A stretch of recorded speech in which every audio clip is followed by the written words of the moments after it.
बोल श्यावर रामचंद्र की जय। रामायण मैया की जय। शारद शेष महेश विधि आगम निगमो पुराण। नेति नेति कहे जासु गुने करहि निरंतर गान। सरस्वती जी, शेष जी, शिव जी, ब्रह्मा जी, शास्त्र वेद और पुराण ये सब नीति नीति कहकर पार नहीं पाकर ऐसा नहीं कहते हुए सदा जिसका गुणगान किया करते हैं।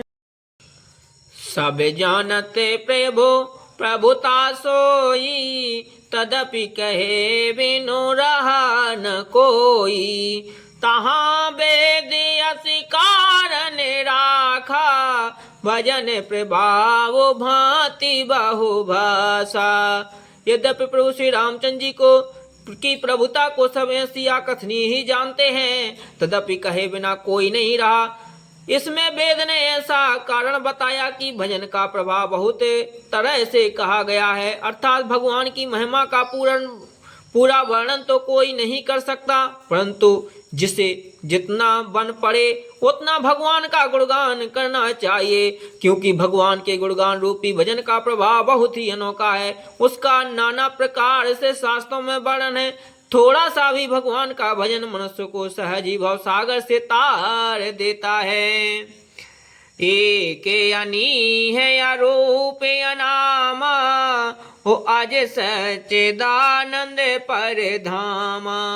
व्यापक बे स्वरूप भगवाना, तेहि धर देह चरित कृत नाना।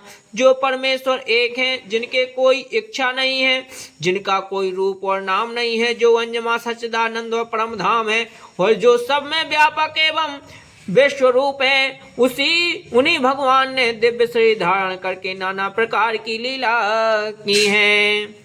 शो केवल भक्तन हित लागी, परम कृपाल प्रणत अनुरागी। जहि जन पर ममता यति छोहूं, जहि करुणा कर कीन न कोहूं। वह लीला केवल भक्तों को हित के लिए ही है, क्योंकि भगवान परम कृपालु हैं और शरणागत के बड़े प्रेमी हैं, जिनको भक्तों पर बड़ी ममता और कृपा है। जिन्होंने एक बार जिस पर कृपा कर दी, उस पर फिर कभी क्रोध नहीं किया। गई बहोर गरीब निवाजो, सरल सबल साहेब रघुराजो। बुधवर नहीं हरि जसे अस जानी, करें पुनीत स्वफल निज बानी।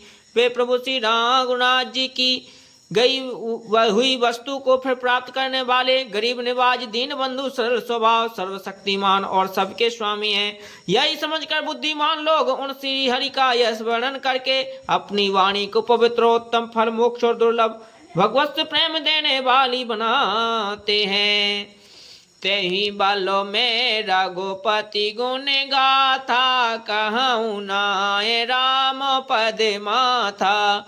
मुनहि प्रथम हरि की रति गाई, तेहि मग चलत सोगम मोहे भाई। उसी बल से महिमा का यथार्थ वर्णन नहीं, परंतु महान फल देने वाला भजन समझकर भगवत कृपा के बल पर ही मैं श्री रामचंद्र जी के चरणों में से नवाकर श्री रघुनाथ जी के गुणों की कथा कहूँगा। इसी विचार से वाल्मीकि, व्यास आदि मुनियों ने पहले कीर्ति हरि की कीर्ति गाई है। भाई उसी मार्ग पर चलना मेरे लिए सुगम होगा। अति अपार जे सरत बरे, जो नृप से तु कराए। चढ़ पिपील कहूँ परम लघु, बिनु समय पार ही जाए। जो अत्यंत बड़ी श्रेष्ठ नदियां हैं, यदि राजा उन पर पुल बंधा देता है, तो अत्यंत छोटी चींटियां भी उन पर चढ़कर बिना ही परिश्रम के पार चली जाती हैं। इसी प्रकार मुनियों के वर्णन के सहारे ही मैं श्री रामचंद्र जी का वर्णन सहज ही कर सकूंगा। बोल सियावर रामचंद्र के जय।